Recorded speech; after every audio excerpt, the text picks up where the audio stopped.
Mi nombre es Jairo Méndez Suárez, soy colombiano,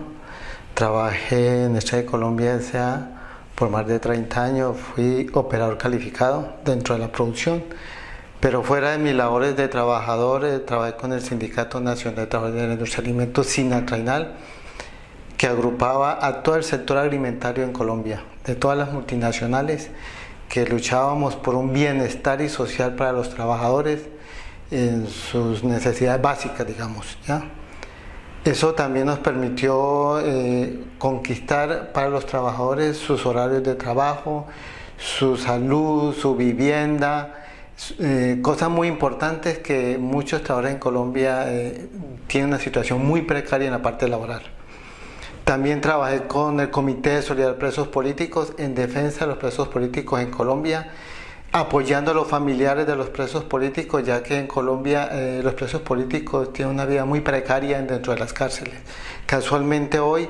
hay una huelga de hambre de 1.500 presos políticos reclamando esos derechos que les son otorgados según la Constitución y los beneficios que deben de tener porque son presos.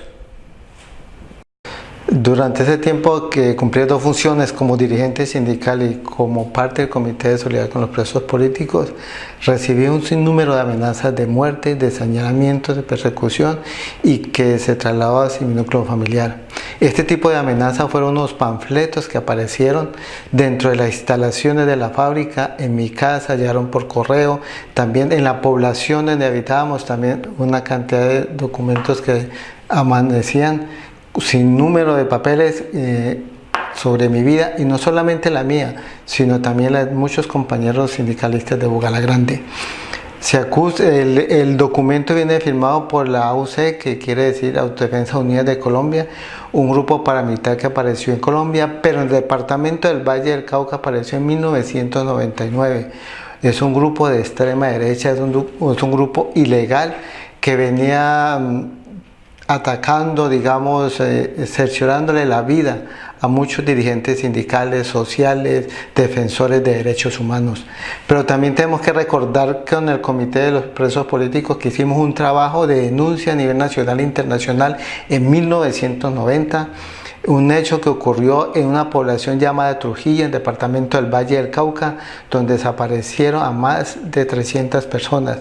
Esa denuncia nos correspondió a nosotros y ya en el 2010, a los 20 años, la Corte de La Haya da un fallo donde dice que el Estado colombiano es responsable de esos hechos ocurridos. Ahora, en las condiciones que está en Colombia, por el tipo de amenazas que tenía, le comenté a uno de mis amigos que actualmente vive aquí en Francia, y habían llegado como asilados, se han tenido un refugio político, y la institución que la había apoyado ha sido Agir Ensemble. Ellos me dieron el correo, la dirección, y tuve la oportunidad de comunicarme con ellos y expresarles y contarles la situación que yo estaba viviendo para salvaguardar la vida mía y la de mi familia, porque me tocaba que desplazarme por diferentes regiones del país para protegerme. Entonces, con base en eso, estuve hablando con los responsables de Agir Ensemble y ellos asumieron la forma de cómo llegar yo aquí a Francia como con asilo y posteriormente pues, un refugio político. Agir Ensemble asumió todos los costos financieros para venirme. Me apoyaron en Colombia para los desplazamientos que hice, asumieron los costos de etiquetes, tanto para mi esposa, para mi hijo y para mí, y los costos que había que asumir en Colombia por la visa. Y aquí cuando llegamos también nos tuvimos un apoyo económico por parte de ellos. Pienso que fue un gran aporte porque con base en eso hoy estamos aquí en Francia y es un nuevo proyecto de vida para nuestras familias.